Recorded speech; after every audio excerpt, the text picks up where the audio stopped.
So the evil entity who rules over the earth is a projection of a truth about our set of living arrangements. The truth is outsiders rule over foreign territories.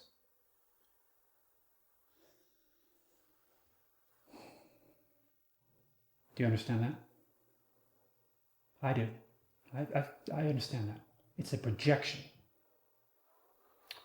And the pessimistic myth about the existence of a good entity who rules in heaven is a projection of a truth about a certain set of living arrangements. The truth is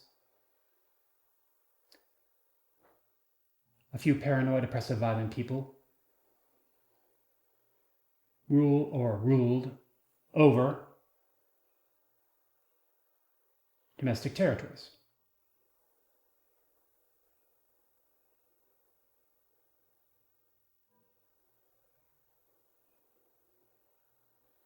It's projection.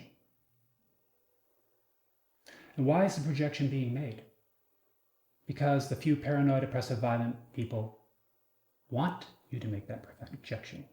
They want to be thought of as being representatives of the good entity who rules in heaven. And they want the outsiders to be thought of as being representatives of the evil entity who rules over the earth.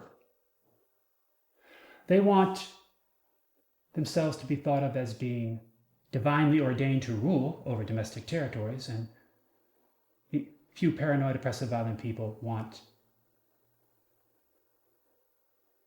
to be regarded as doing the will of the good entity here on planet Earth.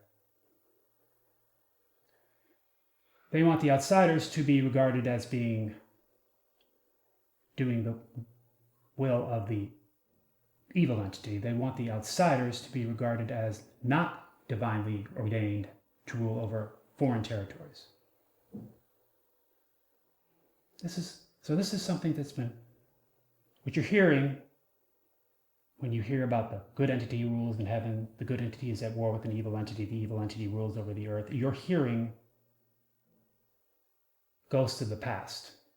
You're hearing the kings, the tyrants, the emperors, the various monarchs and dictators who wished to be worshipped as the one true God. They wished for themselves to be worshipped as it. And if not that, then that they be worshipped as representative of the one true God. But these pessimistic myths say more about a certain set of living arrangements. The certain set of living arrangements existed when the words were written down in the set of sacred scrolls, and a certain set of living arrangements existed when the myths were made.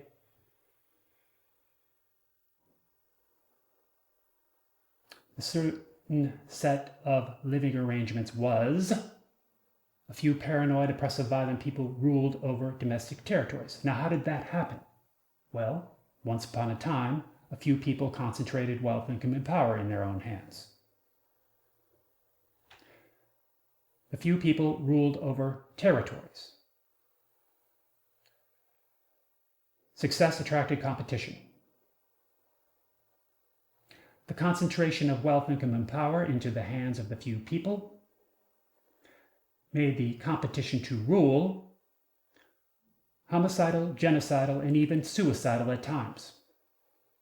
For that reason, the few people became the few paranoid, oppressive, violent people.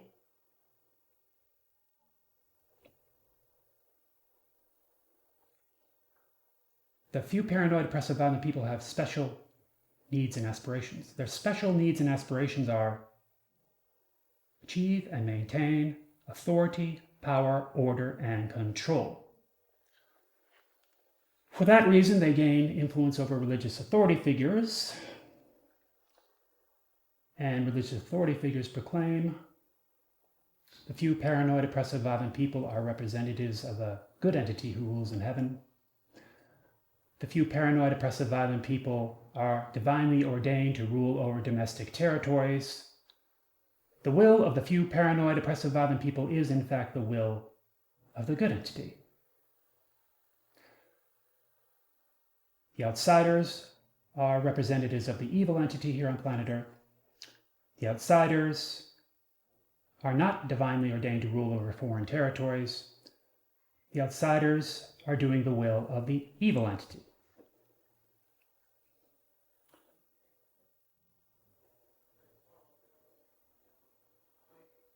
A supernatural system of divine eternal reward and abominable infernal punishment exists.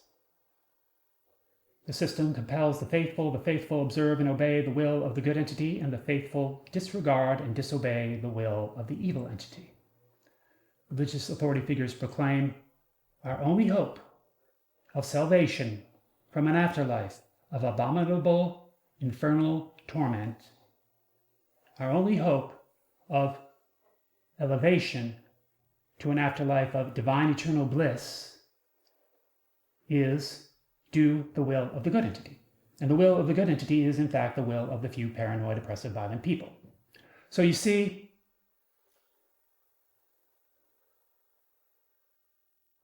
the few paranoid, oppressive, violent people find, by promoting these pessimistic myths, by propagating these pessimistic myths, by patronizing religious authority figures, they find that they can turn communities of faithful believers into their slaves, turn their set of sacred scrolls into a manual for the enslavement of communities of faithful believers to the will of the few paranoid, oppressive, violent people. They find that they can turn their religious authority figures into slave drivers, and they can turn themselves into slave masters. And so it's all about funneling power to the top.